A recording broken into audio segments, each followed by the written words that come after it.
School Board. Really excited everyone is here. I'm joined by Norm Goupel, Rob Nato, Mike Flynn, Superintendent, Michelle Clark, Business Administrator, Chris Kelly. Currently, Chris Kelly. Principal of the Hopkinton Middle High School, Jody Condon, who is the EA for Mike and Jody, Flo Dappas, and then Matt Stone, Carrie Sidoni, and Jim Rizicki in the audience. Excellent. I think that we can go ahead and stand for the pledge. I pledge allegiance to the flag of the United States of America and to the republic for which it stands, one nation, under God, indivisible, with liberty and justice for all. Except we have 3 sets of minutes to approve. Do we do them one by one? One by one. Okay. There is a set of public minutes from the school board retreat on June 9th. Do I have a motion and a second? So moved. Second. All right. Any discussion? Or all in favor? Aye. Aye. Aye. No, you were right. Discussion. Discussion. Yes. Yeah, discussion?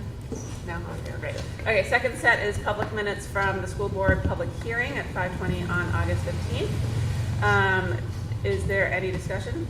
Motion first. Oh, yeah. I'll make a motion that we approve the minutes. Thank you. Second? Second.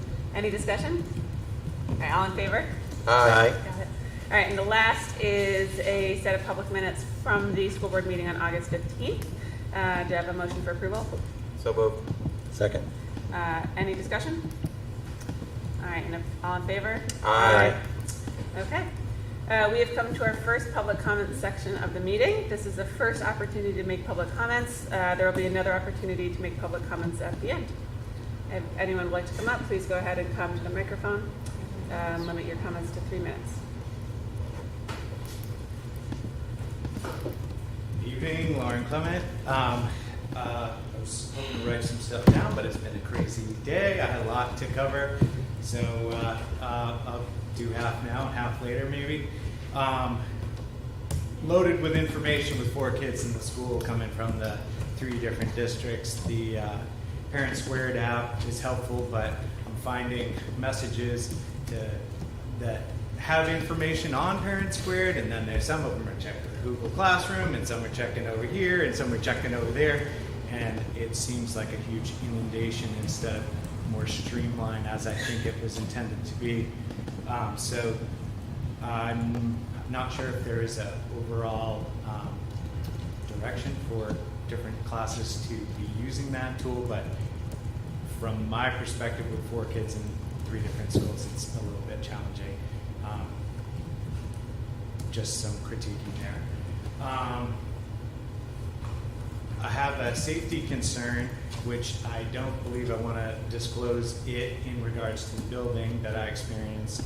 I don't know where that gets disclosed, but it's worthy of noting. I think it's something the school board should be aware of. Superintendent happened to come a week and a half ago.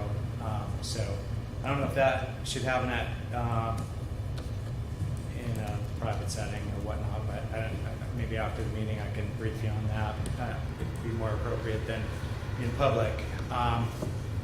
Third, curriculum. All these syllabuses are coming at us, and permission slips, and again, it's challenging. A lot of this stuff that's now on paper. Would you like a hard copy sent home? Where's my hard copy? I'm struggling trying to follow all this. I look on the visual curriculum, and I'm seeing what curriculum is, but not really content. It's more of an overview, and maybe that's what it's supposed to be. I need a little more out of that. And again, probably having 4 kids opposed to trying to chase 2 or 1 it's a challenge. And then I guess lastly, as you all know, I have a Facebook page, and different reading material and what is within the schools has been a huge subject conversation going on. Posts go up, 50 comments. Some are on one side, some are on the other. But I think we need to have a meeting about content of what's in the school. I know one concern was Chromebooks that were issued and whether students could access an outside search engine and search things that they shouldn't, and I don't know if that ever got addressed. This Sora app, I've seen some stuff on there that's I would deem inappropriate, whether our schools filter that out, how it gets filtered. If it was explained properly, that would be helpful. Yeah. The reading material in classrooms, I've got a permission slip to sign off on any all sorts of books, ask the teacher what books they are, and there's no, oh, sorry, we have no guidelines on this. Not necessarily helpful. Yeah. Okay, well, it's been over 3 minutes, so you can come back at the end of the meeting if you want, but thank you. And you can always email questions to Lauren. Anyone else? All right. Okay. School board reps, Flo, do you have any comments? I do have some comments because school has started, even though it already feels like it's been like a little while. I guess it just started since last meeting. We have a lot of new teachers, and it's just good to get things started again. So we have sports getting started. Obviously, Noah is at a soccer game today. I think all the sports are going pretty well, even though there were some issues with like heat and rain and stuff. There was picture day today at the high school, and a bunch of clubs are getting started too, like Girl Up and Board Game Club, Chess Club, Talon, the EAC with the new advisor this year. Interact Club has a trail work trip later this month to go to Cardigan and like clean up some trails, make them more accessible. There's homecoming coming up. We have like parade and dance, and that's all on the weekend of the 23rd, I think. We have a new advisory scheduling system, which I think might have come out of the Student Advisory Council, conversations about how to make it more productive. And I think it's going to take a little bit of getting used to, but it's definitely like a step in the right direction from our conversations about just how to improve the advisory system. Noah and I have also been talking about the student leadership panel, which is sort of about curriculum and just like learning styles in general, to get a focus group of kids to talk about that. And so we're going to be starting that up again this year, even though Christina Keating left and she was the one who started last year. We're still going to be working on that. And then I'm working on getting, like, talking about sports as gym credits. And yeah, we're looking forward to visiting the elementary schools too. That's just for the high school. Awesome. It's been good. Flo, what's the change to the advisory time? So it's like a different scheduling system this year, because advisory is just a half hour at the end of the day, and usually kids would just stay with their assigned advisor unless they had to like make up a task or get help with something. But this year it's going to try to be more like you'll go to advisory if you are like working on a project with that teacher or something, so they can give you guidance during that time, and so you'll like use it more productively, because a lot of kids would just be in their advisory on their phone for a half hour at the end of every day. It's an upgrade we bought in Aspen. It's connected to Aspen Yeah. as well. We're also able to lock students, so where it's really helping us is in the new middle school schedule, specifically with our performing groups. So Ms. Gaddy has been able to take all of our middle school band students and schedule them for the 2 days that they rehearse that week and block them. So the rest of the middle school teams, as they're looking at where students are supposed to be, they know, and they can't reschedule them somewhere else. So it also helps us with attendance at that time, because it connects directly to our attendance. The teachers don't have to take attendance because we're assigning every student an advisor that they have to be. So taking attendance and accountability now at that time has been tightened up quite a bit. Yeah. Do seniors still have a Senior privilege, like Yep. check in and then? Yep. Thanks, So Flo. we're also working on a club schedule too. Great. So it's been working out nicely, but as Flo mentioned, it's changed, and we're just getting our feet wet. Great. Awesome. Thanks, Flo. Thanks, Flo. Board comments? Yeah, I'll go. I'm gonna take up Jim and Andrew's. No, it's just three things. The start of the school year has been great. You know, seeing the kids back at school. I've seen them all just really happy to be back, and just probably the biggest smile I've seen in years. they've all been happy and enjoying the back-to-school experience. Some pride to share. I'm very proud of our cross-country boys and girls. They took home the early bird victory over at Gunstock. First time that these boys actually won a meet in 6 years. So for our seniors to actually have an opportunity to have that feeling, it's been really great seeing them. Happy, and it's been a great job of the team for that meet. Last thing is our students have a fundraiser race this coming Saturday in Elmbrook at 8 o'clock in the morning. Rob's going to be our sponsor. He's going to be our spotter. Our spotter. I was like, wow. Our spotter. On a bicycle, not spotter like gymnastics. No, he's going to be our spotter for on the bike leading the lead runners. And it was really great how our students were able to fundraise money for breast cancer, and then for Tom Walton, who was a fantastic Hopkinton resident who passed away this year. They're going to donate money to his scholarship fund, and then some of the proceeds are going to go to building a shed at George's Park, which the select board said yes to last night, which is exciting. So it's this coming weekend. Huge shout out to Delta Dental. They are covering pretty much all of it. The district's no expenses from the district whatsoever.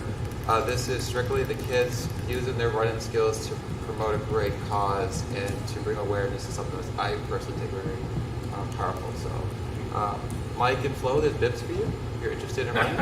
So, Wait, I signed I don't up. run. did you sign up? Yeah, I signed up for the run. All right, fantastic. I'll be there. We'll put you in the front of the pack. Awesome. When you skate, you can just coast. Do I can I make a motion to have you run it? No, seriously, I'm excited for it. Thank you to Delta Dental.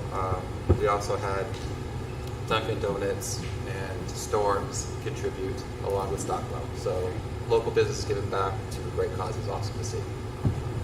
Yeah. Maybe a skate-a-thon. Yeah. That would be fun. I have no comment. Okay, great, awesome, thank you. All right, next up, current business, starting with the principal's report. Yeah, so as we get into our school board goals and Mike's goals and principal's goals, we're way ahead of schedule this year because of how serious you guys took the spring, which really helped.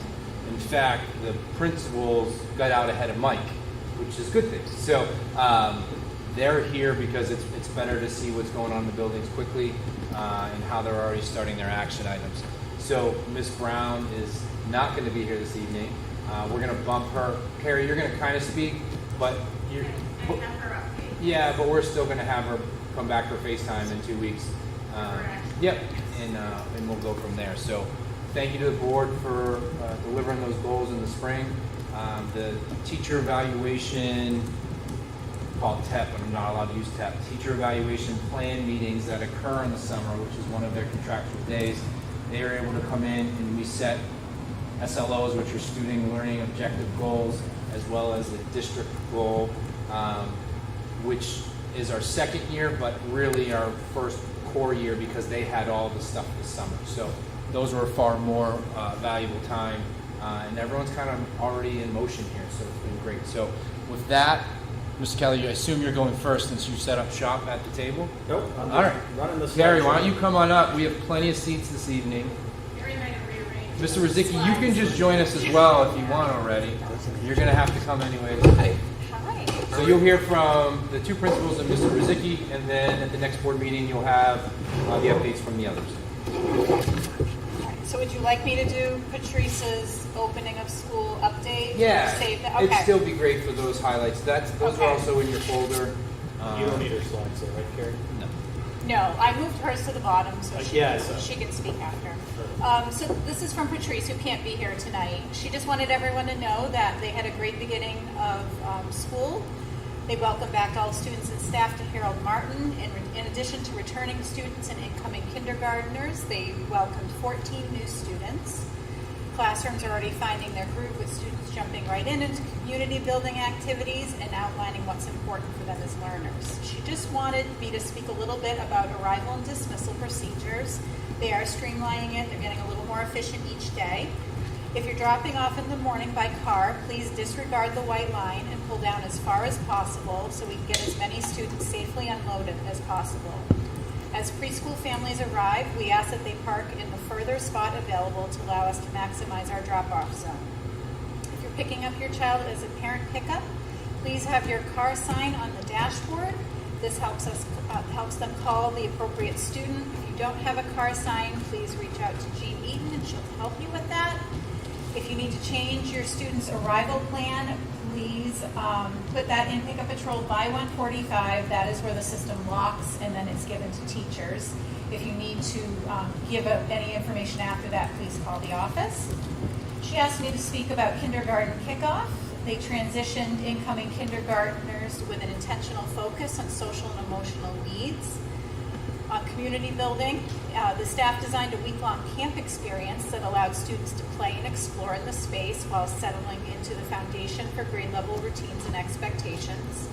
Students moved through the 4 classroom building relationships with all kindergarten and staff and students. At the end of the week, she invited families back in and allowed students to see their classrooms, introduce their friends, and spend time with their new teacher. They ended the event with a pizza party in the outdoor classroom. She asked me to speak about communication, which was on mine as well. We've expanded our Parent Square communication system by allowing teachers to also use that for messages.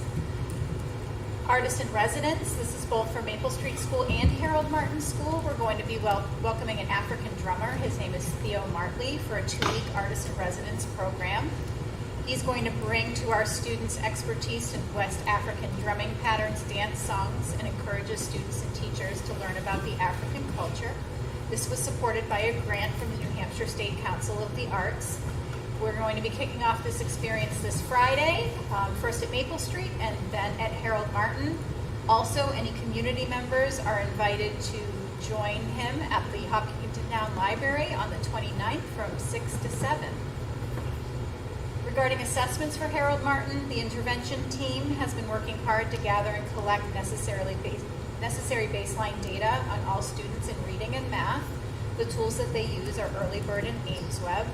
This is their 2nd year of implementation for those screeners, and the staff are excited about digging in not only for needs, but also grade level trends. These assessments are the first layer when looking to identify and support children. So that is from Patrice. Just really quick on the kindergarten, I know Carrie can't speak to this and Patrice can speak a little more. So it was a total change in practice this year. So normally as an incoming kindergartner, you would have an assigned teacher that you would normally get like all other students. This year, Ms. Brown really wanted to alter the practice of getting to know the kids because a lot of the time we don't know the kindergartners when basically we're placing them on a profile sheet or our screening. So we wanted to bring them in, acclimate them to the school. A parent that I know called it Hogwarts, kind of like choosing your school in Harry Potter.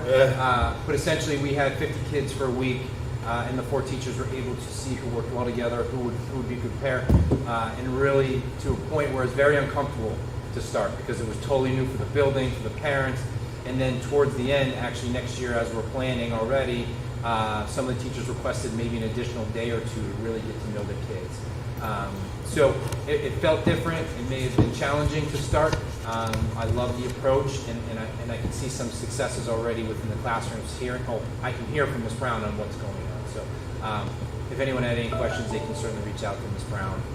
But it was definitely a change of practice, and it was interesting to hear and see what was going on, but I think it's going to be for the better. All right. Thanks, Carrie. Sure. So regarding Maple Street School, opening of schools, similar pattern. We've had a great start to the year. We also had 10 students join us from other districts. Classes have been intentionally building communities during morning meeting. Activities such as band and chorus are starting, and those begin this week. As you know, we got a new phone system this summer. One of our challenges was troubleshooting the intercom system in the very first week of school. We had a few issues with it being broadcast in the right place. One morning, the SAU heard my announcements. You did a good job. Thank you. I take that really seriously. But due to our IT department, they were able to troubleshoot everything, and everything's perfect. The sound level, it's actually very clear.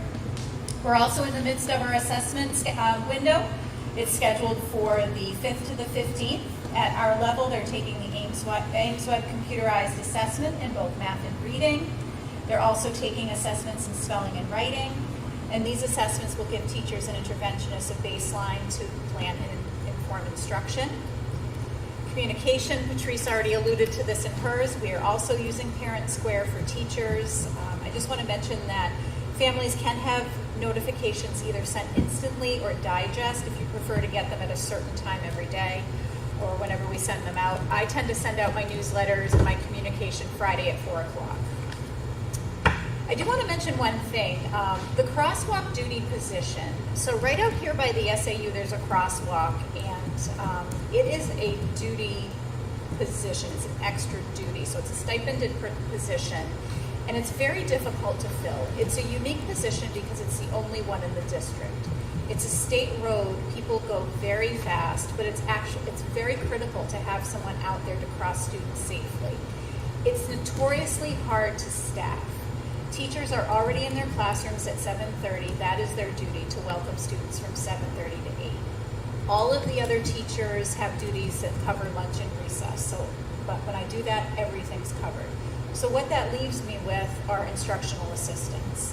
It gets a little complicated because I cannot choose an instructional assistant that works more than 32.5 hours a week. Otherwise, they exceed 35 hours and need to enroll in New Hampshire retirement. So what this all boils down to is I have 3 people that fit that criteria to do that duty. I believe I have someone for this year. There's always also someone that stands in the back of the school welcoming students as they get out of cars. That one's a little bit easier to fill. Mr. Woolner's doing that for me this year, and he's great. But I just wanted to start a conversation, or maybe we begin thinking about different ways to staff that. Currently, that stipend, I believe, is $8 and some change every day. Other districts that I've looked into, the police staff it, that's certainly not something we could probably support here, but maybe a unique part-time job where the stipends increased a little bit for perhaps someone who is retired that might be interested in something like that. How many hours is that usually? It's 30 minutes every day. And we just pay $8? $8.50. So in essence, you times that by 2, and that's the hourly rate. That's not even worth getting up to. You know, it's Well, Carrie, is it the same It's a issue low in the amount. afternoon? I understand. So we're I told Carrie to bring this up for this reason, Yeah. to drive the discussion. All right. When it was initially created versus where we are now versus the amount of traffic there is now before 2020. So there's a lot of dynamics. It's a state road. So I could make the argument that it should be staffed by the police department. Then again, we have to talk about that. So there's a lot. This is what I said to her, it sounds simple, but it's not. no. So that's why I asked her to bring it forward to start driving the discussion. So Rob, to answer your question, the afternoon is different because in the morning it's constant. Kids coming, going constantly. You have to be out there for a solid half an hour watching.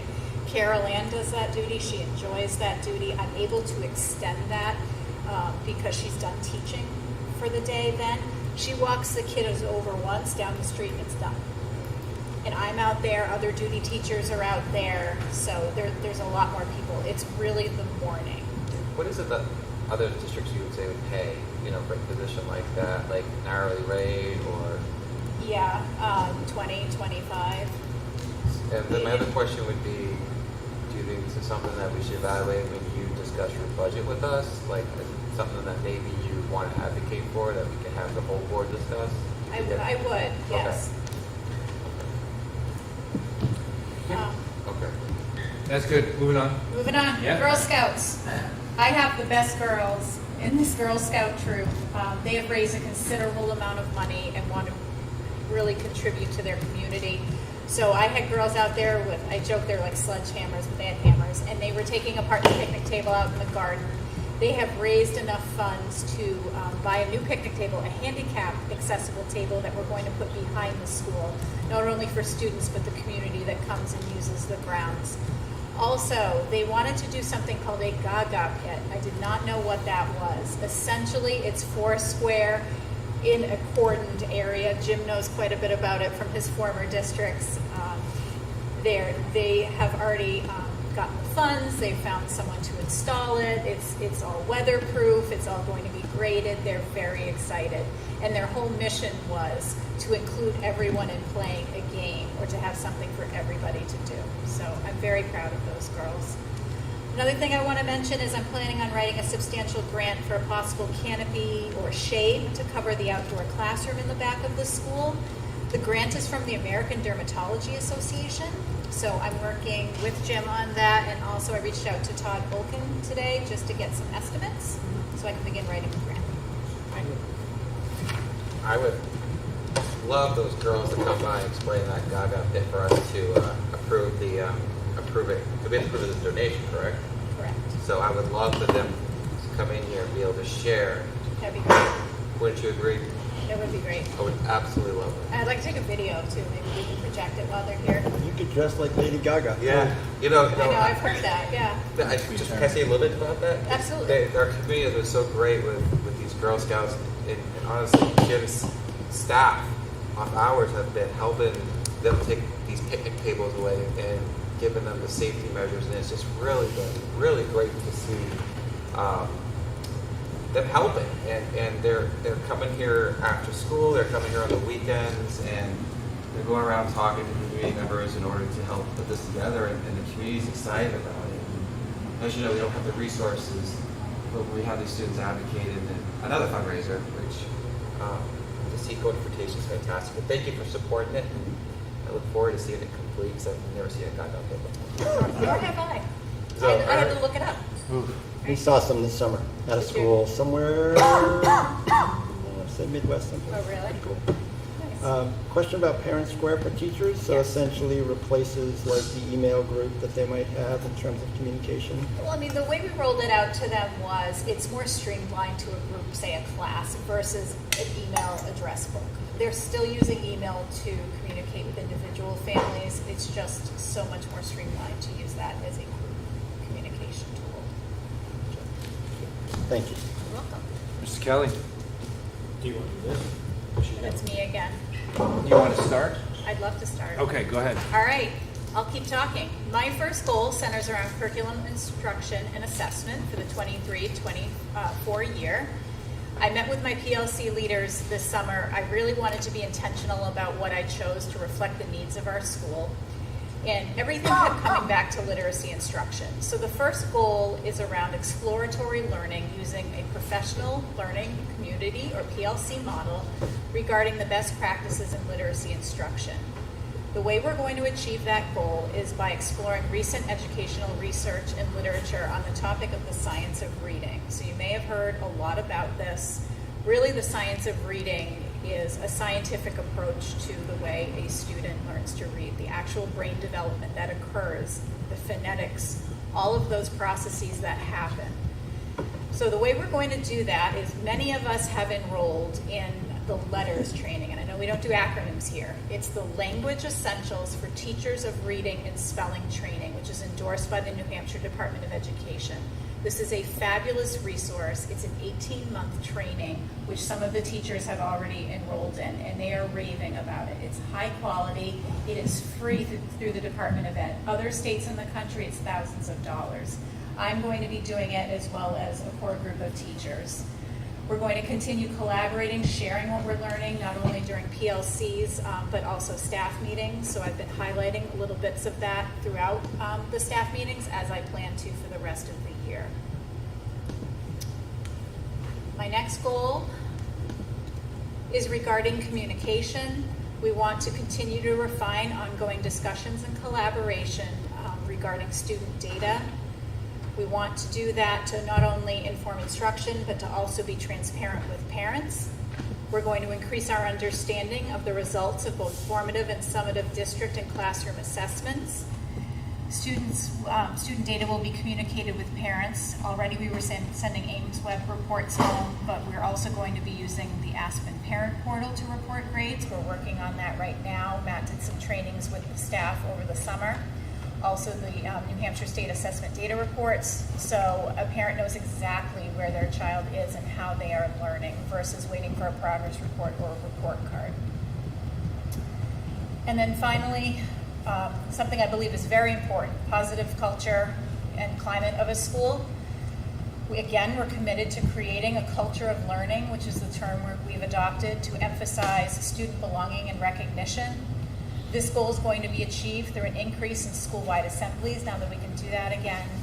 We morphed our ambassador program more into Student of the Week that really celebrates the whole child, and also additional student council activities to develop character, citizenship, and student self-efficacy, and also highlighting to students our interconnectedness, not as a school or a grade level, but also as a community. Those are my lofty goals. Any questions? Questions for Carrie? You're awesome. I'm looking forward to the Gaga thing. We'll invite you, Nora. I love Gaga Fest. They're so fun. Well, you can come show us that music. I don't know. Terrifying to me. We'll have a, That's what Jim said. Terrifying. We'll have a little board meeting and just have to do like a Gaga thing for us. That'd be great. You could do that. Yeah. We could broadcast live from Yeah. outside. Probably in the So- middle of it. I Yeah. thought it was like a sheet pen when I first saw it. All right, we're gonna. Okay, this is. I think your goals are exceptional. I think that they're really good in terms of focusing, and I think on 3 discrete things and tying out how you're going to do it and how they all roll up to, I think, the strategic plan. And I think that if you're able to accomplish all of these, those will be like notable leaps forward for Maple Street. Thank you. And this year, we're going to continue our themes of organization and structure, so we'll hear a mid-year check-in from our principals this year, so around January, February, Yes. on progress of the goal. Great. All right, Mr. Kelly. All right. Our season, if you want to call it that, really begins with Sleepy 7th grade, about the week before we start school. As you've heard, the 7th grade really exploded over the summer with quite a few move-ins. So we were, at the start of the school year, at 98 7th graders, which is probably the second largest class I've seen in that building in my 20 years here. And then, I'm not ready yet. Huh? What, Mike? You're still on me. I didn't. I'm not. Yeah, I'm moving I'm my good. own screen, not yours. No, I'm just checking it out. You know. I'm not on my goal. Oh, sorry. Oh, I'm sorry. This is the reveal. I'm sorry. Yeah.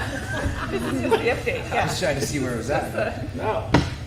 So yeah, we had 15 new 7th graders, which usually, we're lucky to have 15 from grade 7 to 12 register over the summer. So we are now we had one student withdraw last week, so we're at 97 7th graders, but still quite a few. 33 new registrations over the summer total, 7 through 12.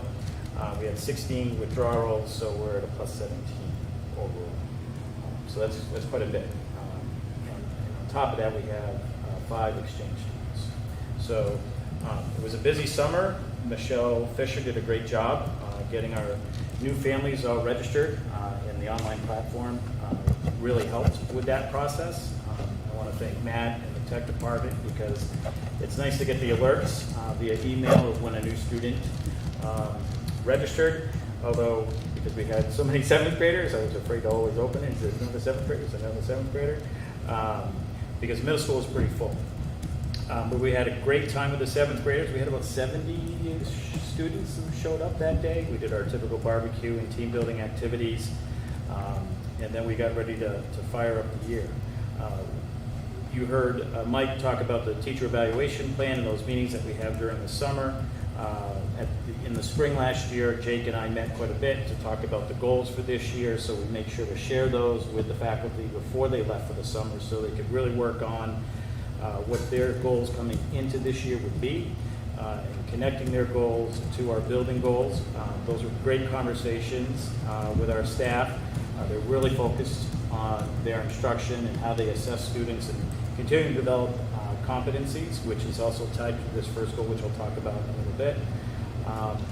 I also have to give a shout out to our middle schools. I mean, all our teachers in the warmth of the buildings last week. I don't know that I remember a start that has been as brutally warm as this year has been, but especially on the 4th and 5th floors. Those teachers continue to do what they needed to do to help our students get acclimated to the new school year. And the students, I didn't hear any complaints from the students or from the teachers in regards to the students complaining about how warm it was. I'm sure they did, but and warranted. But on Friday, Jake and I went around and we handed out just freeze pops and ice cream to them, ice cream sandwiches and things to them, just to kind of like thank them, give them a break. You know, it was really warm up there. So we're looking forward to some cooler temperatures. The new staff, they're settling in. Not only did we have a large number of 7th graders join us, but we had a large population of new staff. Some that came up from Carey's building to join us, and some new teachers who we had to hire in the spring and over the summer. I've had an opportunity to stop in their classrooms multiple times. They're doing a great job. The kids are really responding to them. We're very fortunate. We participated in a principals meeting on Friday last week. There are a large number of schools in this state that are not fully staffed. And there are schools that have had to cancel courses because they didn't have the teachers to teach them, or they're getting very creative and trying to find a way to do this virtually with an instructor somewhere else in the state or the country, and Zoom that person in to teach their kids, which we know is not always the best way to deliver instruction. So I'm very fortunate that we are fully staffed. We are looking across the district really for some IAs. I know Patricia's looking for 1 or 2 maybe. I'm looking for 2 as well. And we're doing our best to cover everything that we need to cover with some unique scheduling. But outside of that, I have nothing to complain about with the opening. It's just been a great opening. And really looking forward to what the fall will show us. Tomorrow night we continue with our open house, so we're looking forward to that night. That's from 6 to 8. So we've been sharing and pushing that information out to parents. In October we'll fire up with our PSATs for our juniors and our sophomores. So just a lot on the plate right now. Working closely with Rebecca too on the assessment calendar. We have also been chosen, we were told notified last spring that in February, or January now. We have been selected for 8th grade students to take the name. So We always win, it's crazy. Yeah, so the 8th grade students will have quite a bit of assessment ahead of them between New Hampshire SAS and the science portion of that as well. It's going to be a busy year for them. But we'll start working on those schedules, those bell schedules, and what those will look like for those students. As you know, just from our meetings last year, one of the things I was really looking forward to as we opened this school year was the new middle school schedule. So that's been well underway. Last week, I took the pulse of the middle school staff just to kind of check in and see how it's been going. And they have really enjoyed seeing the students every day. They have noticed an increased engagement in the students. They like the length of the periods, which are like 50 minutes. And they seem to be better prepared, the students, for class on a daily basis. And there's less reteaching going on because they are meeting them every single day. So there's not as much review at the beginning of the block. So we're still working on, one thing we're still working on is just adjusting to that hot time at the end of the day. The best way to schedule it and utilize that time. Jake and I are still meeting with middle school teams and offering some help there and support there in the 8th and 7th grade. So we'll continue some of that work as we get into next week. Guidance is fired up already. It's hard to believe, but they just had yesterday Navigating Your Future. It was a senior seminar, if you will, to talk about the college application process. We had representatives from Keene State, Plymouth, and Riviera. And those representatives met with smaller groups of seniors just to talk about the college application process and different things to think about when they go through that process. And we also had 20 students who met with those 3 reps who were conditionally accepted to those 3 schools. So kudos to the school counseling department to just jump on that and get that going. So it's pretty cool that we have 20 kids that kind of can breathe out of the 70 or 71 of them that we have, that they know they have something in the works. Now they just have to go through the full application process. So Jeff and Daniel have done a great job with that. One other thing that we did to make sure we had the start of a school opening, go as smooth as possible is, middle school is a big change. So listening to some parent feedback last year about just how things are communicated in the Hawk News, and the information that comes out of the middle high school being more high school news than it is middle school news. Over the summer, I put together team pages for the 7th grade and the 8th grade, and on Fridays, the teachers just will update that team page about what is upcoming in their classrooms. So they publish that themselves. There's a live link in our Hawk News, so whenever Jake and I send that out over the weekend, parents can just click on the appropriate team page and get an idea of what is going to be taught in any of the 4 classes and world language classes. Eventually, I can see us adding the unified arts, but I just have to, just work on what it all looks like, because there's a lot of information, but it's just a synopsis or a summary of what's upcoming, so the parents can take a look at that. Just have an idea what's going on in the classroom from one week to the next. I haven't received any feedback from that, but I know that the teachers have given me feedback that they're glad they're able to share some of that information, and I hope parents utilize that and may answer some questions before they maybe call a teacher or schedule a meeting or something like that. So moving on, any questions about opening? I got 2. How long is the Hawk time in the middle school? 50 minutes. 50 minutes, so it's Yeah. like a full block. Yeah, every day, and that's benefited the music program as well, because that's increased rehearsal time. Hey, Richard. My other question was, so we had the 20 credit option that got approved last year. Is there any traction there? Any interest with students? So Mr. Daly sent me a list of names, a rather small list. I think there were 4 names on that list. So it will become part of an admin council agenda when when Jake and I meet with the school counselors to discuss it further. And that will happen in the next week or 2. Thank you.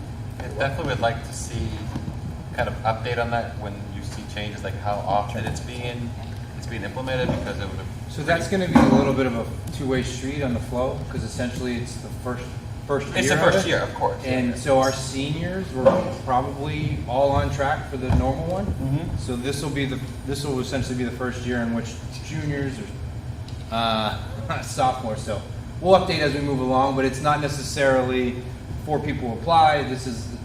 It's a flowing opportunity. No, for the students. progress of changes, something Sure. like that is, I think it's fantastic. They have an opportunity to see that we made a decision that's being implemented by the students. I think it's great. Right, and the names of those students, we'll discuss. We have not discussed things with the student or the families yet, but we will. Yeah. Because we want to make sure that we go back in and just review the transcript and understand where they're at, and so that we can have some preliminary discussions on how to best plan the rest of their high school career. Yes. It's awesome. All right, so that moves us. Wait. Oh, I'm well, sorry, no, sorry. I think we are going to talk to Dan in a couple weeks. I get the listserv for athletics, and I thought he did a really good job last week of explaining the wet bulb readings and navigating all the sports stuff. So I He'll thought be that was here really next well- week. Yeah, I thought that was well handled by the whole team at high school. Yeah, he has a second career as a weatherman. Right. When he retired. Said it. I felt bad for him too, because he would go out there with his device and he'd come in and he was just trashed. Shy, It yeah. was just so hot out there. So this year, as Jake and I were talking about this year and developing these goals, we did a lot of great work last year with the faculty around some competency-based work and starting to dive further into the Universal Design for Learning framework. And we wanted to continue that work because it's not work that just is necessarily completed in 1 year.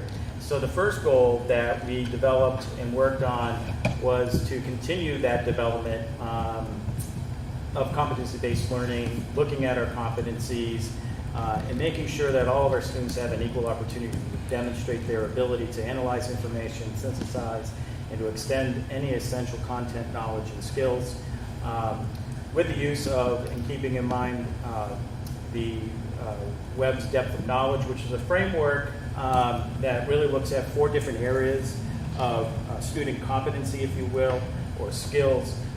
The first is a recall, which is at its lowest level.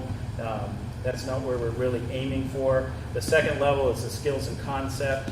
The third level is more strategical thinking. And then the fourth level is extended thinking. And we really want our students to be in that third and fourth level for being able to, being able to reason and to plan ahead of time and utilize complex reasoning to develop, different stories or different reports that they need to do. So utilizing that depth of knowledge and that work there, looking at their quality of assessments and how do we assess our students to make sure that we're also able to give quality feedback to our students on their learning. And this work also is connected to the strategic plan that I've listed there. So when I push this out, this is the one goal that our staff really, a majority of our staff really started to dive into with their own personal professional development. And then as you've heard me in the past talk about our departments who have developed goals, this is an extension of this goal and the work that's happening this year. So the strategic plan, their second goal, continues to talk about the district and how we will deliver the highest quality education, providing all students the foundation to learn the necessary skills to be successful in school, career, and life. And this work is tied to that as well as that building goal. And you can look at this here, but these are the different departments and the goals that they have developed for themselves.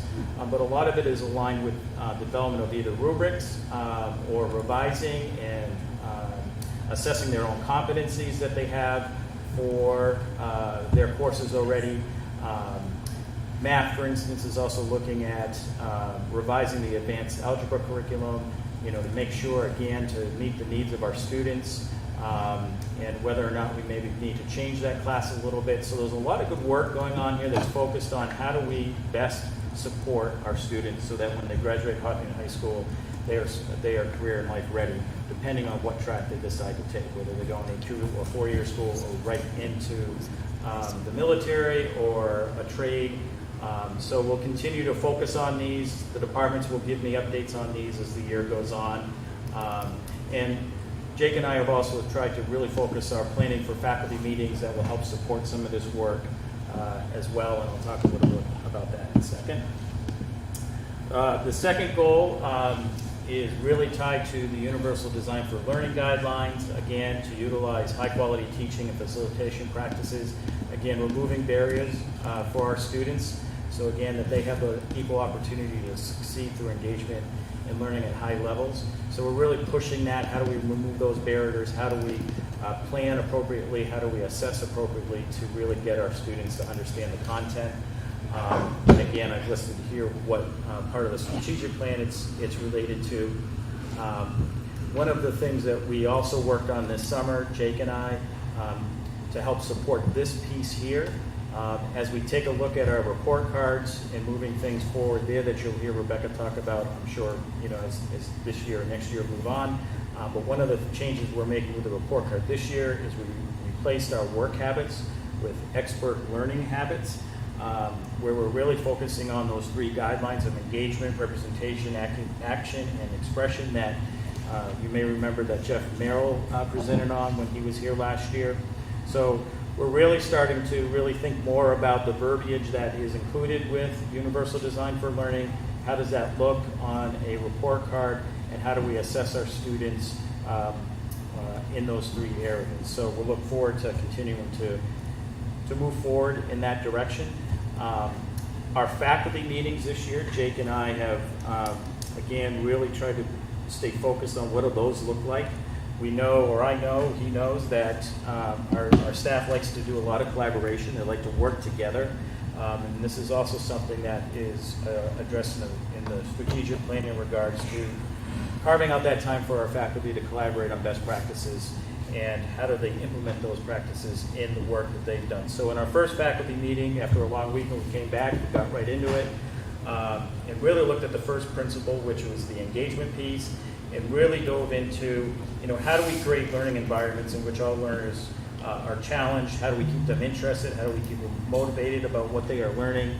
And then Jake and I collected that information. He and I have both reviewed that. We're continuing to review that and trying to pull out some strands or some themes to develop our second faculty meeting in October, where we can come back and talk and share about some of those things that we're doing in our classroom. And then we'll continue that process to go through the next two sets of guidelines. So a lot of good work that's happening in the departments. I thank our department chairs for being focused on some really good work this year. And we'll look forward to continuing to work with our staff and offer those times to just really collaborate on these building goals and their own goals. I know that's a lot to digest. Any questions for Chris? Oh, really? Nope. Yeah, no, it's the first meeting of the year, right? So when we met in August, so the principals are just sharing the work. And I think it's important. It can be exhausting hearing reports and goals, but this is the actual work that's being done.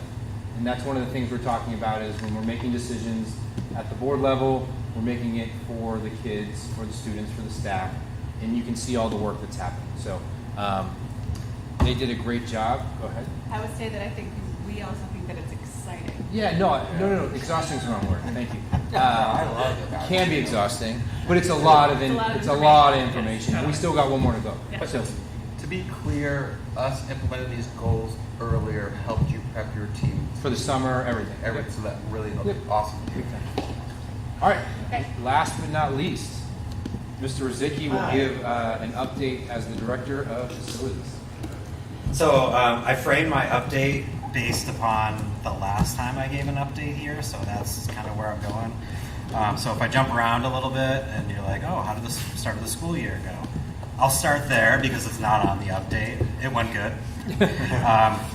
I gotta say, first and foremost, our start to the school year is we switched gears completely, 180, and I gotta give it up to my staff and thank them as well because they work first shift for 8-9 weeks, and then immediately the following Monday is back on second shift. So that life balance change is hard for some, sad for some because people like first shift. But so there's always that time frame where it's, how you doing? Oh, I'm really tired, or I'm still trying to get back into this rhythm of second shift. So you go full summer into different cleaning modes to where they go back right when the teachers start or a week before to kind of be prepared for them. So again, a lot of shifting gears, but I'm really proud how they held it together. So that's how did the start of the summer go. So, all right. Of course, I always start with the human capital side and our staff, and want to plug them for all their hard work. Again, please thank them for what they did. So we all in the schools, and I'm sure you had concerns from teachers about the heat last week. Custodians dealt with that same heat and humidity all summer inside of a school building. So they were used to it, and probably laughing at a bunch of teachers and staff like, oh, sissies. But it was a really hot and humid summer. And I'm really proud that they kept it together. That weighs on emotions, but they drank plenty of water. They worked in teams. They took some vacation time, which I'm very grateful for. So we didn't have any meltdowns. I'm very, very happy for that. So I want to plug them for that. We did have a full staff this summer. As you remember, in the spring, we had one long-term outage, which affected just regular cleaning for about 3 months. That person has returned back to full duty and full health. Hot off the press, though, the part 2 to that is we just received a letter today from a part-time custodian announcing his retirement. And that will be mid-October. Very grateful. He's already been saying this all along that he's looking at retirement, and he's given us about a good month to do that. So there'll be a posting soon. I'll give more update in the next couple months as I get my second one, but that's where our staff is headed. So I put performance reviews were conducted just because that was the board mentioned that at the last update. Those were already in progress, but I feel really good that they were all done. It wasn't just here, this is my assessment of you, sign this paper. It was a sit down for about an hour and a half with each individual. We went over strengths, goals, changes, and just really one-on-one time with them. We agreed at a rating system, and we went from there. So those were done. Those were very beneficial. So for the summer and just keeping staff on task. Again, I'm 100 miles an hour sometimes, and Mike and Michelle have to tell me to slow down because I want to solve a lot of problems and I see a lot of things that I just want to attack and get done. But I took their advice to heart, and I reeled back from my, I wouldn't say aggression, but my forward approach to that, and just like, let's just get back to basics. Like, I really want you to clean. I want you to clean well, and I want you to do the processes in this order. So it was just simple as this is the processes. This is what we do in each room. Even though it was old hat, we taped it to every door, and it'd be like, when that task is done, sign off on it. Again, being in a hot summer, it's like some days you don't feel like washing walls. I totally get it, but there are tasks to do in another room, and it's very easy for that person to see in the next room what still needs to be done. So it just a small little thing like that, which kept us on track and kept us moving forward. So I didn't overburden our staff with the quote unquote extras. However, we did do some painting, which I'm glad, and that was done after the cleaning was done because I wanted that to be first and foremost. So we did some soap dispenser installs, we did painting, cove base, we did a lot of cleaning out of just storage rooms and spaces that haven't been touched in a while, so that was a really good feeling. Some of the storage pods outside where we had some damaged or we found one of the storage pods that was leaking and damaged some items which we had to get rid of, and other things that just were no longer needed, we are clearing out. We did a midsummer staff appreciation cookout, grilled up some steak tips, chatted, just kind of got out of the work mindset for a little bit, talked about family and cracking jokes, which was a good midsummer break. And I'm grateful for all that attended. And then finally, I just had here, they just want to hammer home, they really kept on point and stayed committed during the summer humidity. So I'm glad for that. Some quick work order stats here from beginning of June through September 1st. 155 work orders were requested, 136 completed and closed. Disclaimer, not all of 136 work orders were a part of the 155. I had some ankle biter work orders prior to June that just were capital project related stuff that I couldn't close out till midsummer. So kind of that's how it works. But think about it. I mean, we were just at the tail end of the school year, so I'm sure Matt can attest to this. There's a work order rush at the end of June. You know, teachers like, can you get this done? Can you get this done? A huge lull over the summer because no one's around, and then right when teachers come back, there's another uptick that's quite heavy. So that's kind of where that falls. Uptick is such a mild word. I'm trying to be kind. So, but yeah. So I'm sure Matt's going to get a lot of the same type of update because it's like when everyone's off for the summer, that's when our work for facilities and IT really gets underway. So a lot of sweat and tears and some blood actually this summer. So.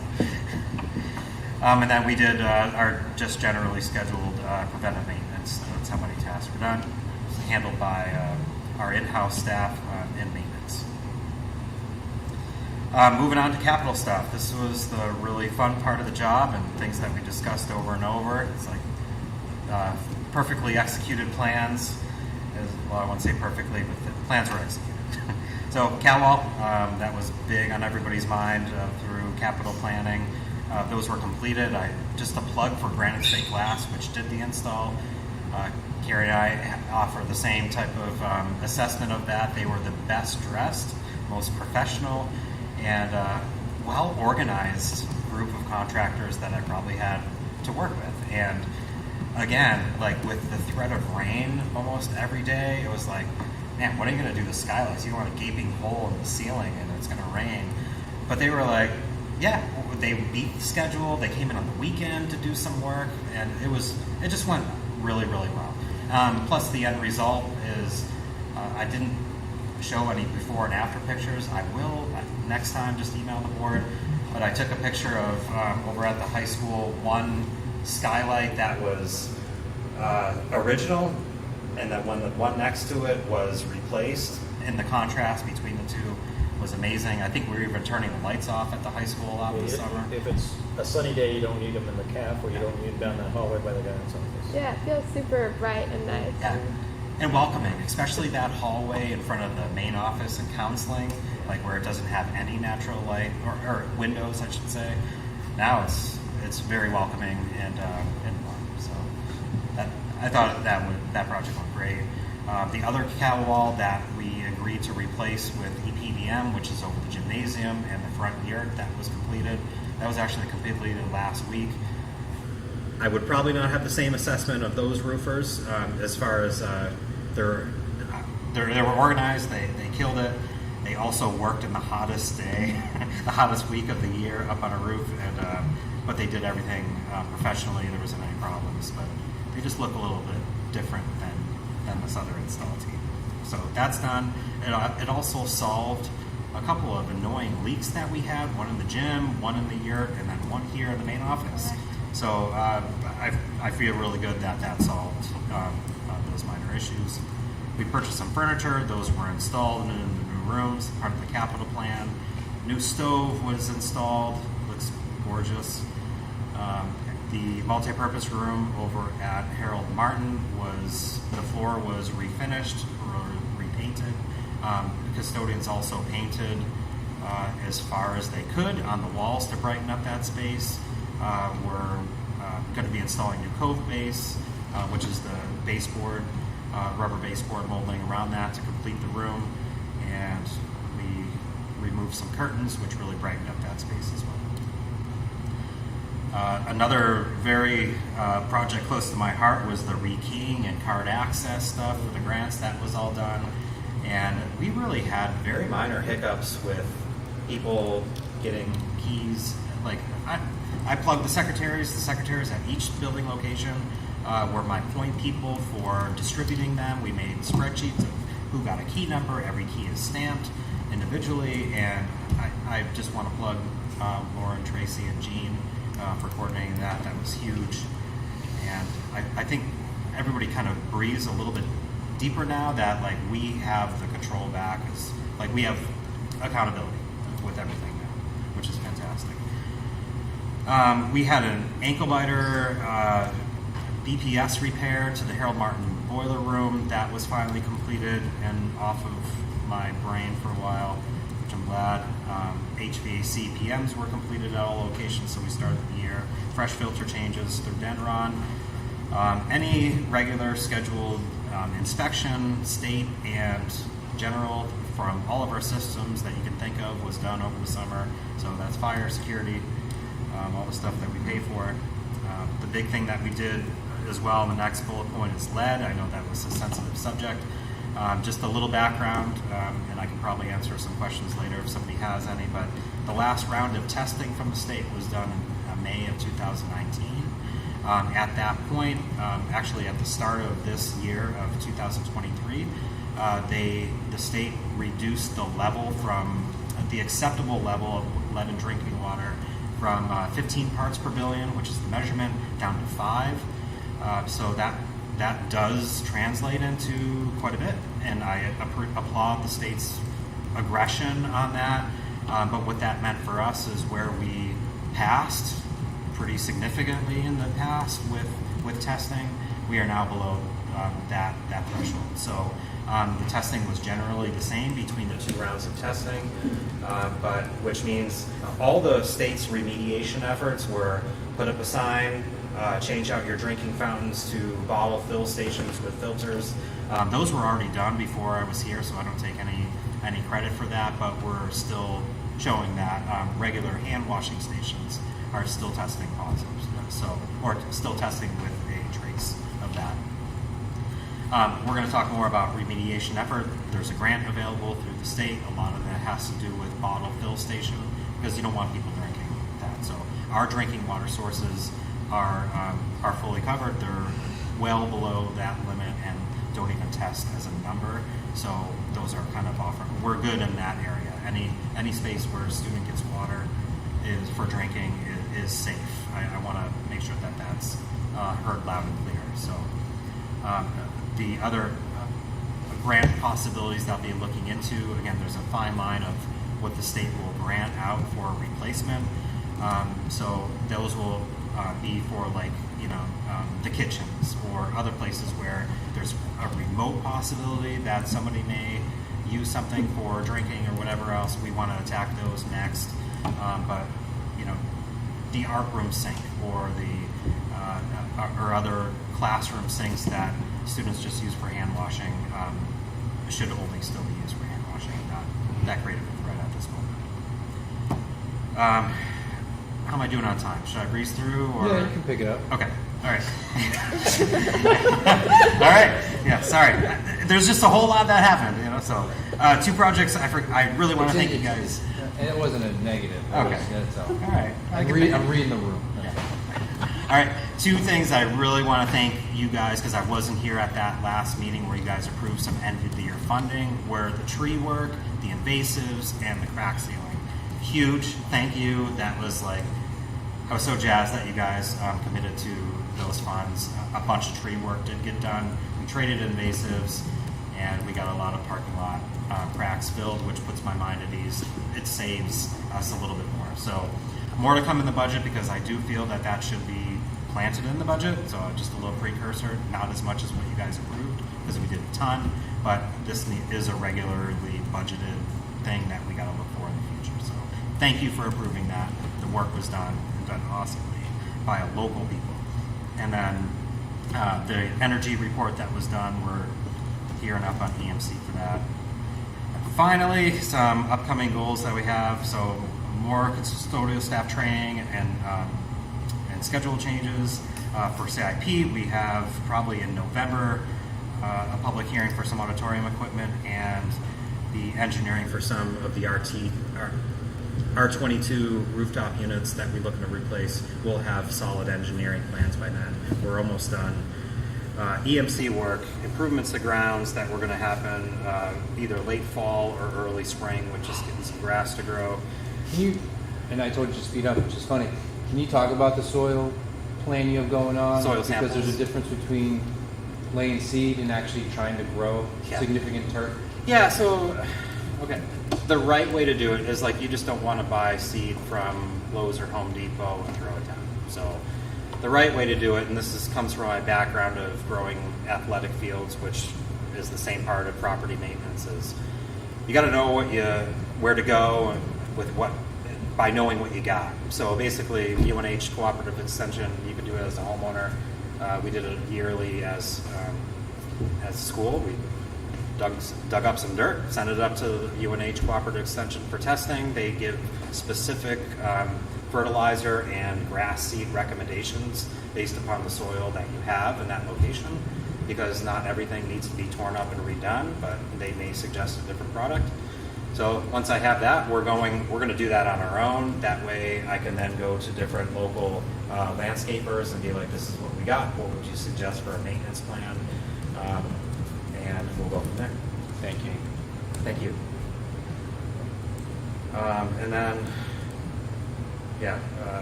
some committee work for EMS, for safety and security with Homeland. And then it's not on here, but one of the most rapidly growing tasks that I've come to loving is budget development. So that's been a great couple days of developing that, and next week as well. So, Awesome. mic drop. That's my facilities update. Jim, what's in need of replacement in the auditorium? I'm assuming this is middle high school. Yes, yeah. So there was not a whole lot replaced in the auditorium. So Matt and Bridget and myself got together. So it's the gamut. It's we need a new projector that could do scenery and also presentations in the high school. The sound system and sound board, it's nearing end of life. Stage curtain replacement, and then finally lighting. And again, Bridget's really been working with a lot of older stuff or hand-me-downs or free stuff from other districts. It's time we invest in that space. LED lighting, you can do a lot with just one fixture. It can give you different scenes and sets and colors, more than 6 different type of incandescents, high-powered lights at that time. So as that's what we're looking for improving of that. Thanks. It's great, should be invested into that part of the school for arts and stuff, but with the seating there, how is that? The seating? Yeah. That's been a... Is that my opinion or what? Yeah, you can tell them your wish, go ahead. No, because It's horrible. it was something I brought up, Yeah. something I brought up, I think, before Mike was aboard, and there's a lot of people with issues who are handicapped Sure. in there that really had a tough time seeing that. Remember, it's a gymnasium. It's an old gymnasium Yeah. that was converted into a space. So sound, lighting, where the stage is, everything is. They try to make it into a space that it's not designed to be. Yeah. So but however, on the flip side of that, it's a used space with air conditioning that serves the high school extremely well. Like the bleacher seating, even though it looks fun, it works well in that space. You could do a lot of stuff. Chris does everything in there. If we wanted to talk about converting that into an auditorium, like an auditorium, then I have some ideas in my head how we would make fixed seating and close in the walls and do sound stuff in there, which the space lends itself to. But again, that's a heavy capital item that we would need a lot of time to discuss seriously. I agree with you. It's just, for safety of the community members who are older that want to be able to go, or handicap accessible is important, I feel. But something down the road to think about. Totally. But while we're on that handicap, and sorry for, I don't want to keep on No, you're fine. laboring this, but there is an option that we explored. Like one of the first things walking around with Chris was getting people to the auditorium and gym space, parking over on the teacher's entrance side. Just they have to go through an elevator, then through the library, and then dump out right in the front where the stage is, which could be distracting, and even people just entering right there while there's a performance going on, and a loud door crashing in the background is distracting. But last year we have to deal with some safety issues to the back of the music room area, and we were thinking about putting a ramp in there. I have a quote for it, but that's another option for addressing better handicap accessibility to that space, but through the back. Yeah. So I appreciate you that you're looking at that, because it's been something that's been mentioned multiple times. Before Mike books me off here, the last thing I just want to say is the safety of rekeying things. Fabulous job. I've seen it in all locations of the school implemented for safety. I'm not going to go into detail. I'm really impressed, really happy, and I'm seeing the changes. Some people are like, oh, I got to go see Jim, blah, blah, blah, but it's great. Yeah. So, great job. and we have accountability. Every key is stamped. We know where everything is. So So just one more thing on the audio space that Robin mentioned and Norm. And Jim did a great job with the CIP. Like, we're locked in on the CIP, right? It's phenomenal. It's in a good spot. A lot of the board goals this year, I'll call them our 3 to 5 year reports. You can see them sprinkled out. One thing that I'm going to start with Jim this year is a little bit of a different approach. I don't want to put it in the CIP bucket, but I want to talk about a facilities plan for 5 to 10 years out, and that incorporates if it's because everything you talked about the Audi, everything I heard was money, right? That's significant of that type of upgrade. But we talked about, we were at the NPR the other day. The new floor is absolutely gorgeous, and we took curtains down, and it's gorgeous. But now we have all our lunch tables just stuffed in that spot.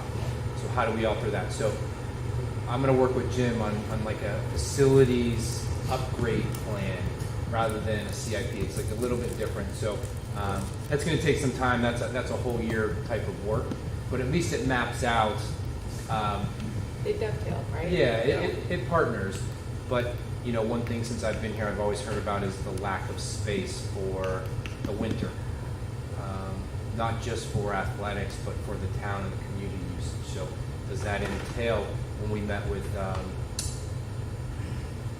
Miss Wells this summer, Oh, yeah. what she's working on, and we talked about a possibility of a smaller gym for practices. So that gives everyone the chills when you talk about it, but it's you also have to talk about it. It's going to be staring at you as the time comes on. So just throwing it out there. It's something that we'll be working on. I would also like to say awesome for the RT or R22 work to start, because I think that Michelle, we've been talking about that for like ever. Years, yeah. So that's awesome, and also just seeing the invasives come down and get treated as someone who needs bittersweet. Awesome. Thank you. And shout out to the neighbors who are, You did a I great mean, job. on Yeah. all of these properties, All the abutters did an awesome they have been so easy to work with. Yes. They've been so helpful. They've cut stuff down on their property that's not ours. And they call Jim, they text Jim, so they've all been great, so thank you to them. Totally. They're really supportive. They love what's happening on the school grounds. They want to improve. They're definitely support this community. So. All right, any questions for the admin team before they head home and get ready for tomorrow morning? Great start. No, good luck, guys. Thank you. Thank you very Thanks, much. guys. Thanks, guys. All right. We are at that time, as Chris said. It's funny, I wonder if your withdrawal was in the enrollment report. Let's check. So if you click on that enrollment report, you will see that it is, yes. So that was pulled as of this morning. So that 7th grade's reflecting 97 students. I do this for you guys as we move along towards that. When's the date for the state? October 15th? Or is it October 1st? October 1st. October 1st, which is where they developed that number off for ADM. Yeah. So So the ADM number that we have currently is it could fluctuate, which is a positive for us. right now. 57. Yeah. Well, I don't think pre-K counts. So minus 42 on that.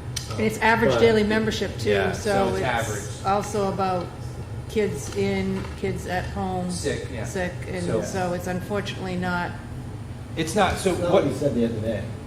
You Well- said that daily attendance is not membership. it's not average attendance. daily membership. It's So average they- daily they membership. count essentially who's here on an average daily Right. basis. But he specifically said, if your students are absent, because somebody doesn't go to school, it's not a strike against.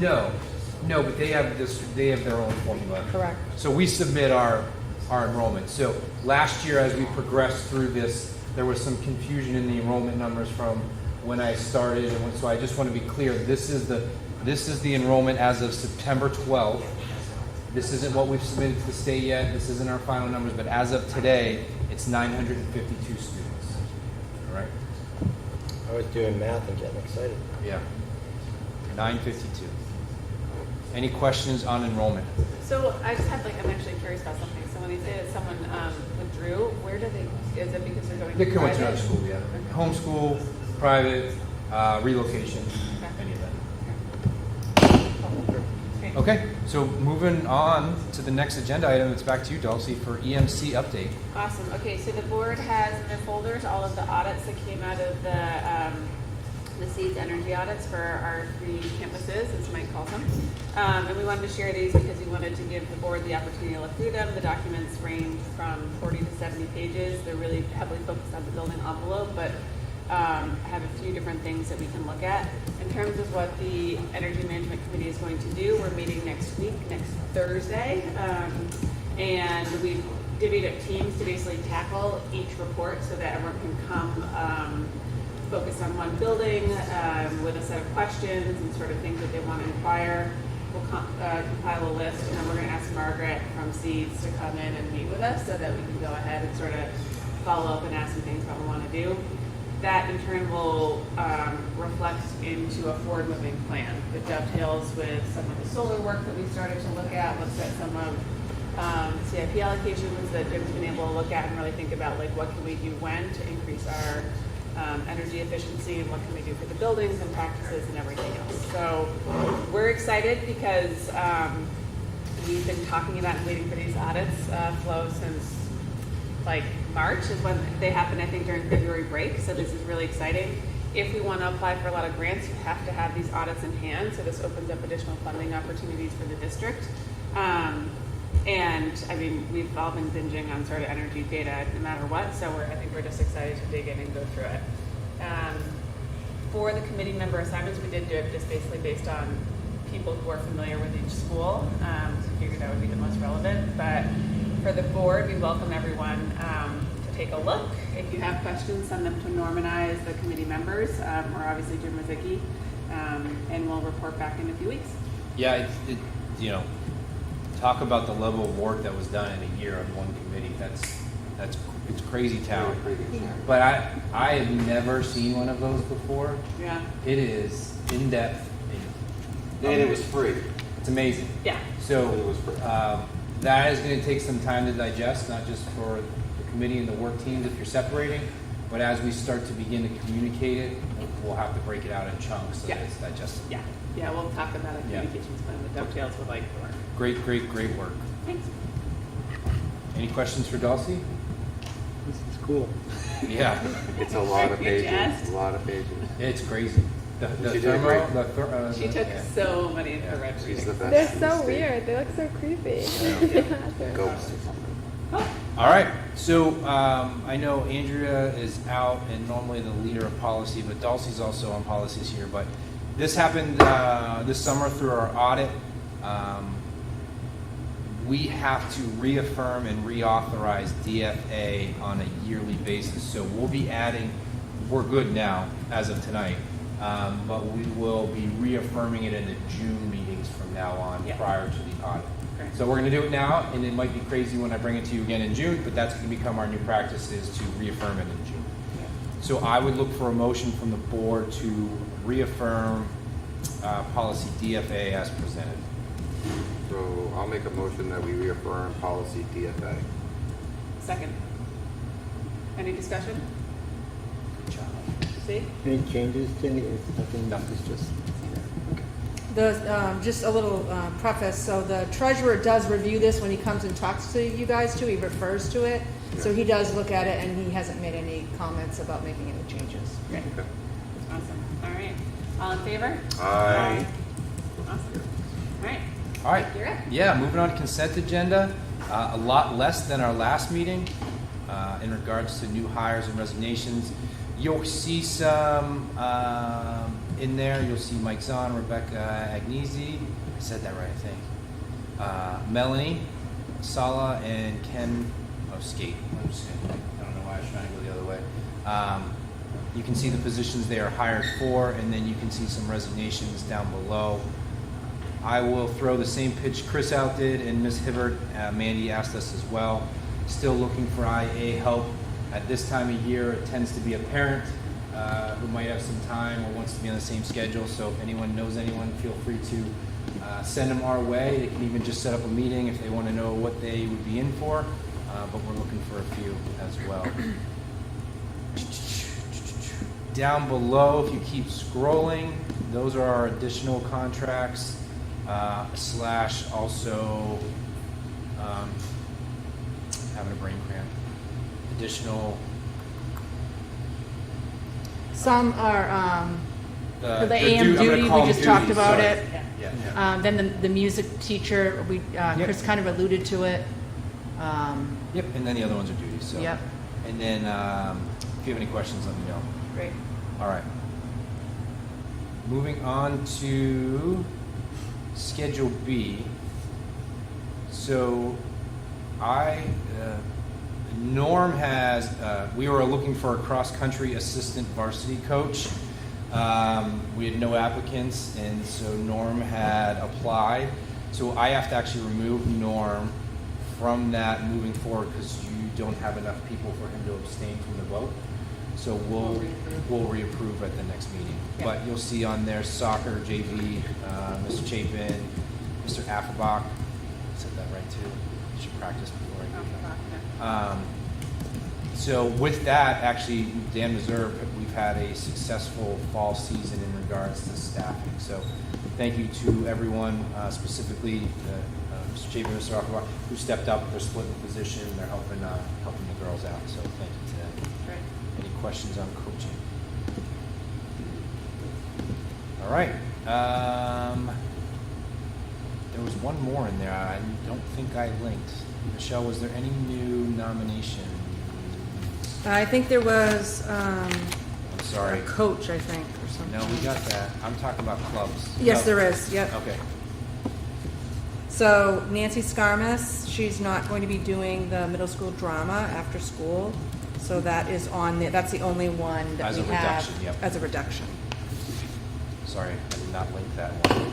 My apologies. So we are now looking for an opening for middle school drama after school. Okay. All right, and moving on to Michelle, do you want to go? Sure. So I have a few things.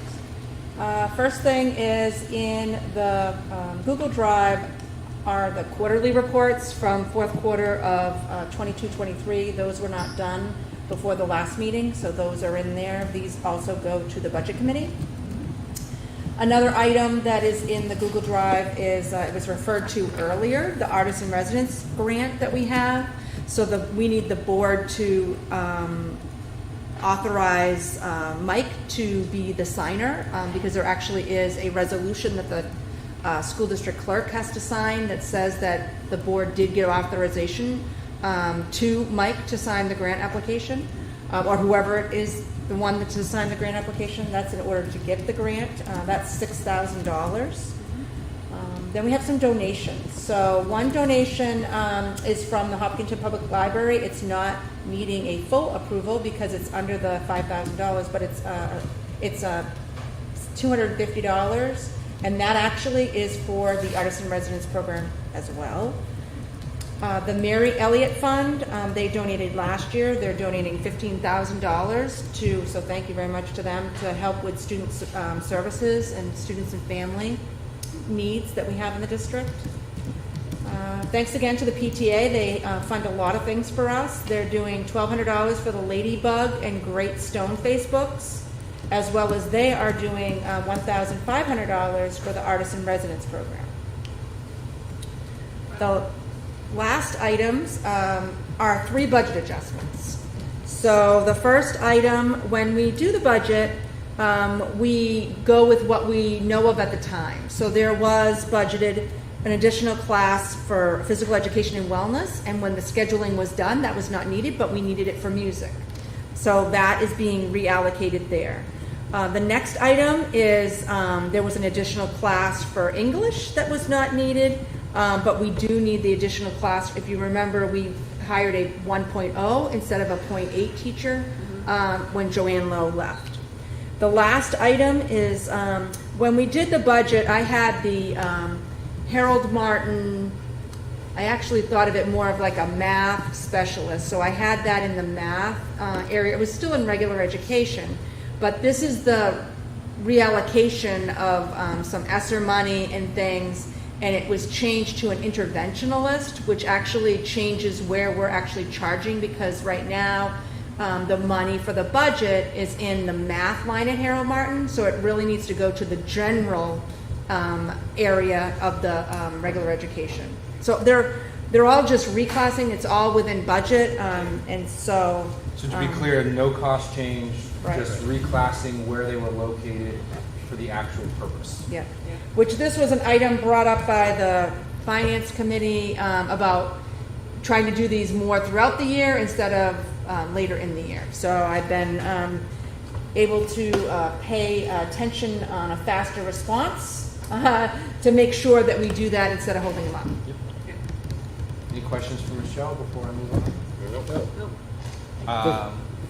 I think the discussion in finance was if we didn't do that, it shows up as a deficit, and then we wonder why Yeah. it looks like that till later. Yeah.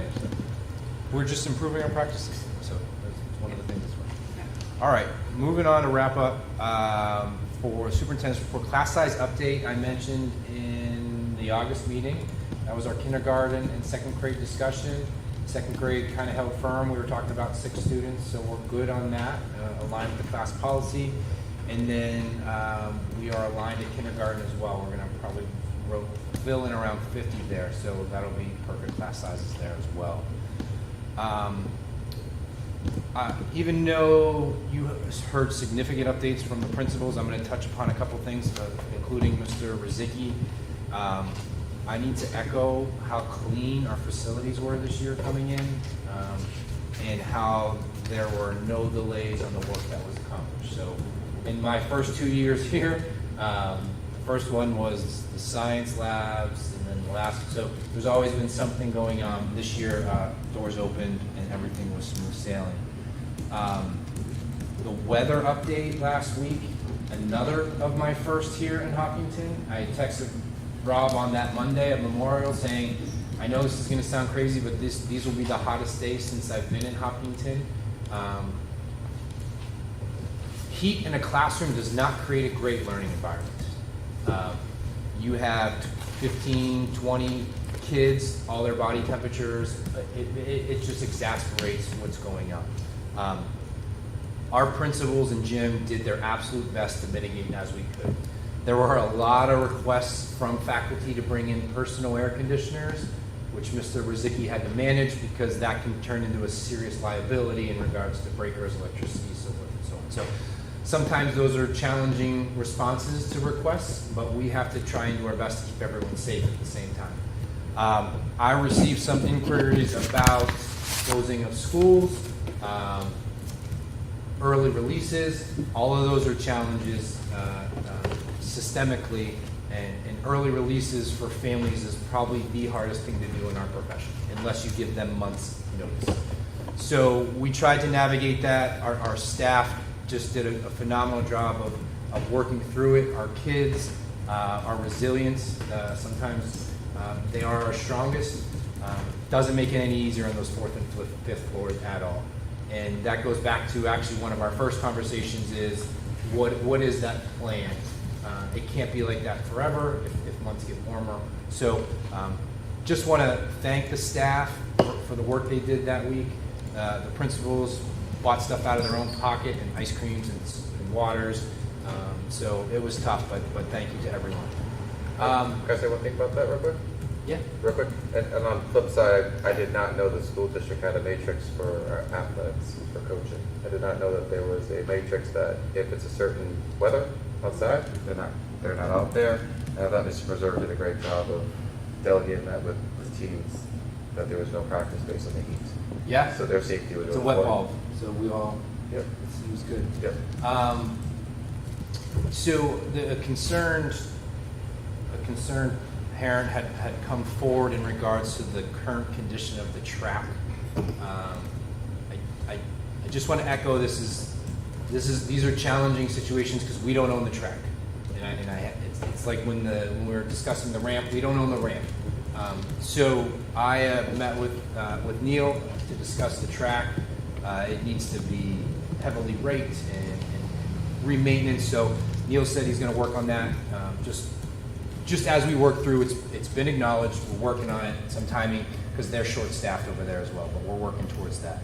Is there any way we can, in our next meeting with the select board, maybe talk to them a little bit about that? We're gonna let Neil try and do his job first, and then that joint meeting's October 10th. We'll see where we stand with that. Sounds good. Is that all right? Yeah. The water, and I know Jim did a great job of echoing it. That email went out. It went out building specific on purpose. So each building has deficient faucets that don't meet the new requirement, but want to reiterate and echo that no drinking stations have any lead in them. And we're working through areas of that might be, as Jim said, so we'll make sure Jim stays on top of that.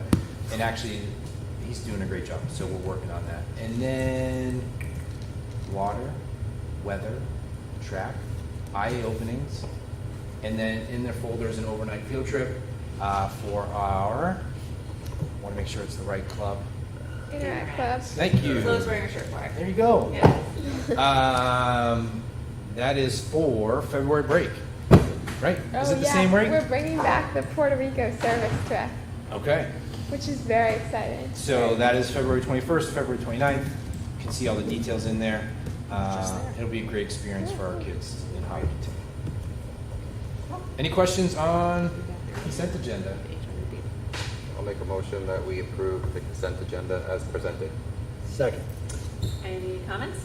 Questions? All in favor? Aye. Great.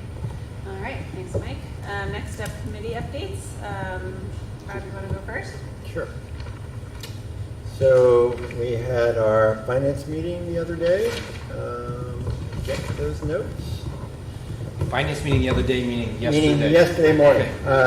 So it was a pretty full meeting. First thing we did was go over our board goals. And the highlights of those was trying to create a 3 to 5 year forecast for budgeting, and talking about what a skeleton of that would look like. most importantly, what can we capture and what are the unknowns that we'll never be able to capture. So, Michelle pointed out the special ed, the revenue with the state. We're going to talk about revenue in a few minutes. Health insurance, those kinds of things are hard to forecast. Perhaps salaries, those kinds of elements are maybe a little easier. So that's going to be an ongoing bit of work. I think we're on the mark for January, so we'll try to get that done.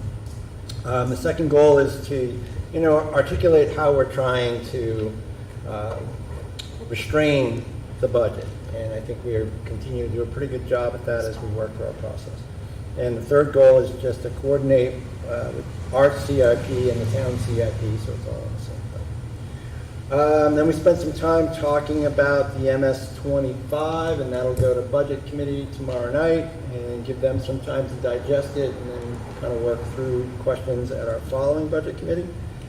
We spent a lot of time on food service, so we had asked Michelle to put together a rear view going back 6 years on food service, looking at everything from sales to, hang on a second, revenue, money we get from the state, money we get from the federal government, all the salaries, benefits, etc. And it was sort of an interesting bit of data, a lot of data. But the big thing that stuck out to us was sales were up significantly last year over the last time we had a full school year. And we also got a significant amount of money from the state last year that we will not be getting moving forward. So some discussions about how to maintain those sales and maybe improve those sales. That's just going to be some ongoing work. And part of that is going to come out in the budget process. We've increased that to $150,000 from zero 3 years ago, and what's the right number? So this will help us dial that in a little bit. We did a fund balance overview, and just Sure. I'm gonna hand them all out. Thanks. Should work these sneakers. I know they went. Yeah. Yeah, wrong one. So this actually came up at our last board meeting. Michelle was away, and this was done, orally. So, and I wanted to be able to do this for the budget committee tomorrow night. So, it just walks us through where we were on the 13th of June and where we were when we wrapped up with the audit on the 15th of August and what we looked at our first board meeting in August. So you can see at the top, 15th of June, we were at $399,490. And then since that time and through the audit process and just closing out POs and whatnot, we saw additional revenue of $62,000, food service transfer $75,000. I think I've got my old notes here, so forgive me. E-finance upgrade, that takes a little bit of explanation. So that's our software that tracks, and we went from like version 2 to version 9. So it found a lot of things that were calculated slightly differently in different categories, and essentially discovered that we had $45,000 that was unaccounted for because of the way it was in the old software to the new software.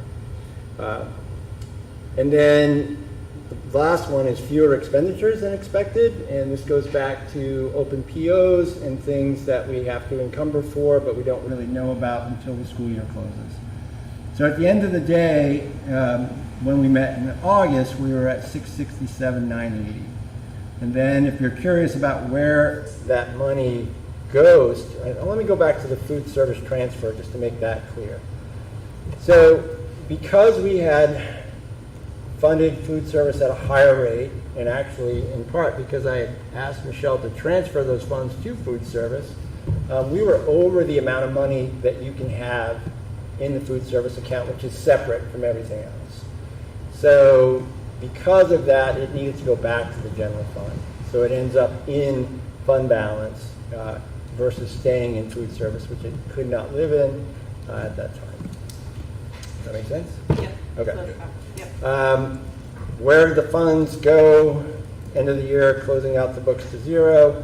So at school district meeting, we said we were going to use $150,000 from fund balance. So there's that. We had the New Hampshire retirement system revenue that was coming back to us, 114,997. We're going to use that as revenue in this current year. We had committed $400,000 to Article 10, and with this scenario, and we talked about this at our last board meeting, we won't be withdrawing from Article 10. We'll simply be using this revenue as though it was coming from Article 10. Otherwise, it's a bring it out and bring it back in. The mechanics are not necessary. Same money. And at the end of the day, there was still another $2,983 that was available. Great.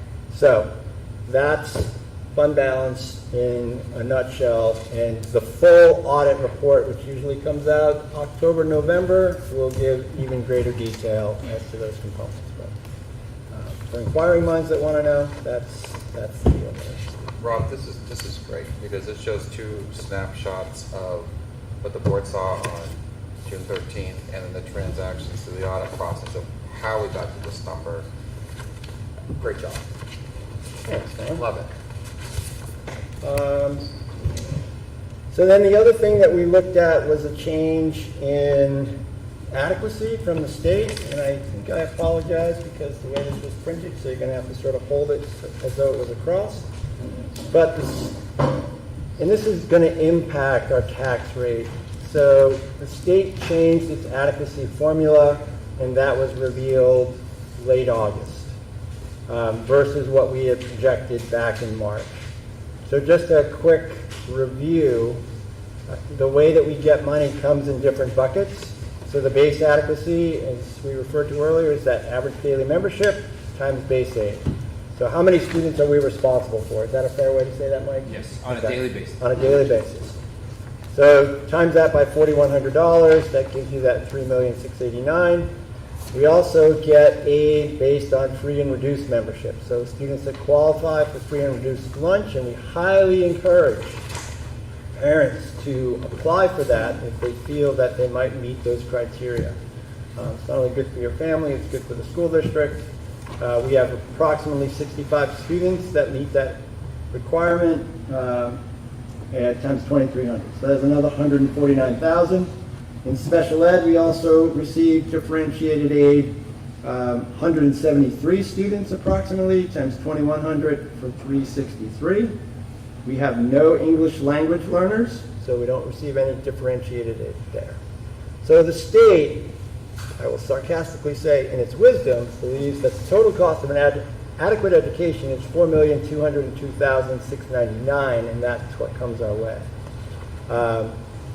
Remember that the SWEP is collected locally and stays in town. So that comes off, we simply keep what we collect, and the state will send us a check for $2,806,341. The good news down the bottom is that our projected adequacy back in March was $2,607,877. But based on these new formulas, it's actually $2,806,341. So we have unanticipated revenue of $198,465. And the board at our next meeting, when we have a full board, will vote what to do with that money. And we have two options. The first option is simply to use it as a credit. So that dollar amount, that would mean that our tax rate would be reduced by approximately 26 cents. So when we were looking at a $2.08 increase back in March, we would actually be looking at $1.82 with this new revenue coming forward. The second thing that we could do is hold a special meeting and appropriate that money to some given use. After a relatively short discussion in finance, I think we all agreed that the smart thing to do is to use it as a credit and reduce the tax rate. So that will be our recommendation at our next board meeting when everybody is here. Let's wait for public comment. The two at the bottom, and this is just more instructive, so things that we don't get, don't qualify for, there are extraordinary grants. And as I read that, I really think the word is extraordinary. I don't know why everybody pronounces it extraordinary. But anyway, this is based on equalized valuation of properties in town times that free and reduced membership. So our equalized valuation per student is $15,517,000. In order to get that aid, we would have to be lower than 6.6. So if you're under 1.6 million, you get a whole lot of money, $8,500. If you're over 6.6 million like us, you get zero. And if you're in between, you get some ratio of that. And the last thing that we don't qualify for is the hold harmless grant. And that's if we had forecast for higher than what we would actually get, we would have gotten the difference. But our forecast was above what the formula indicates, so we don't see any extra money coming in. And this is just something to be shared with the budget committee tomorrow night, so they stay abreast as to how funding is working and some of the challenges that we have. So I hope that's helpful. Great job. And this is a great thing to share because I want to make it clear this was unanticipated revenue, not a surplus, in the sense of from fund balance. This is something we did not anticipate. This is not something we asked the taxpayers for more money that we did not spend. So I want to make it very clear. These are variable things that happen in the budget for school that in our way, this is actually a positive thing. We're going to get this back. And this amount would reduce the tax rate for this year on our recommendation For this year. For this year. This year, correct. Tax rate setting happens when, Michelle? Anywhere from like October, November. So all of our information is into the state. The town has to make sure all of their information is in. And actually the biggest holdup usually is the county part. And so when all those are ready, then they're going to pull the trigger. So this would be felt December tax bill. That's absolutely true. Yeah. And it is appropriate that the full board should be here for the discussion. Sure. For our recommendation. So That's all I got. that's all. Sorry, that was a little long. That's great. CIP update, Norm? Do you Yeah, want to do real that quick. Yeah, quickly? real quick. So we met, CIP met, we went through our goals, which was very similar to yours. We discussed work and having a closer relationship with the town, in which Jim's going to send them send them our current CIP for them to review at this town level. He's going to send them a quick invite if they want to have a tour of our facilities so they can get a good feel for where we are with pending requests. And we went through some goals in which we're trying to accomplish in the sense of where we're looking at in the future for CIP. And Jim's really has some places where he's looking. Overall, it was my first CIP meeting, which I was really pleased to see. The work that you did, Delcy, with Jim and with Mr. Rozicki. I thought it was something that, as a committee, we have a really good foundation where we probably don't have to meet as much, but it's really set clear with goals of what needs to happen. I would say our biggest goal is really working together with the town in the sense of where we are together. So that was pretty much it. Did I miss anything, Mike? Nope. Good. Perfect. All right. No? Yeah. Okay, great. Policy will start meeting again next week, right? Yep. Policy, CNA, all coming up. Everyone's done. All right, cool. All right, we have now come to our second public comment section of the meeting. This is an opportunity to make public comments. Please keep your comments in 3 minutes. Anyone up?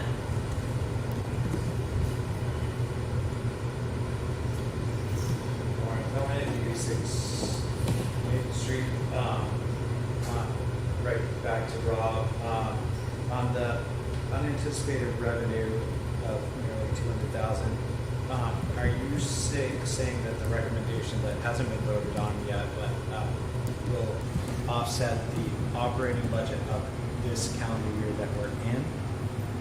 You said that 200,000 would be applied to offset the $1.8 million increase that It's additional revenue for this year. Yes. it goes into this year's budget. Correct. Okay. I appreciate this explanation. I kind of asked for it, and it's helpful. Thank you. Going back to 613, you guys handed out a sheet of surplus year-end money and the curriculum stuff, tools and manuals were purchased. How does that factor into this? Or I thought, was that surplus of year-end standard budget, and then this is just additional revenues? So what it is the fact that we were going from the June meeting, right? So we didn't talk, we talked about it and the board approved it, but the financial statement that was at the June meeting had a different number. So in actuality, that the expenditure amount that we reduced, you actually can, the difference would have been a lot higher of an amount that we would have not spent had it been that we didn't approve that. So it's not shown anywhere because there's really not an easy way to show it.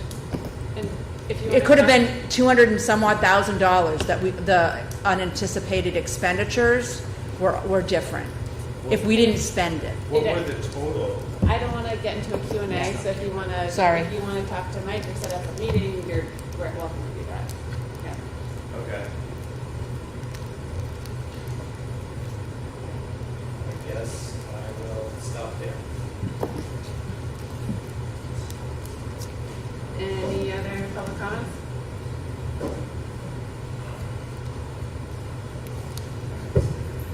Dave Lambert, Galvin. I just want to actually throw a bit of a glad because of a change in our attitude towards the alternate graduation route. I think it really opens up possibilities for success to a segment of students that the last one wasn't designed for. So staying on for a career, other options early, I think is huge. So keep pursuing that. Thank you. Thanks, Dave. Thanks, Dave. All right. Seeing no one else, we're going to go ahead and close public comment. Any other business or old business for anyone else? I'll just reiterate, like if anyone ever has questions, my door is always open, my office is always open. Jody is always setting appointments up for me. Thank you. And we'll be happy to work through anything. I want to make sure people are getting their questions answered, but we'll do it in that fashion. Right. Awesome. Okay, we do have a non-public tonight for RSA 91A32 parentheses C for reputation. So we don't have any other business that will happen after that, so we're going to go ahead and close the meeting. You got to make a motion to go into non-public. Yes, we have to make a motion to go into non-public. Is that a roll call vote? Yes. Not even. Well, not anymore. Okay. That's how it used to be. But Okay. All right. I'll move that we go into non-public. Hold on. We go into non-public for RSA. I move we go into non-public for RSA 91-A:3 2C. There you go. Second. All right. Any discussion? Great. All in favor? Aye. Aye. Aye. Aye.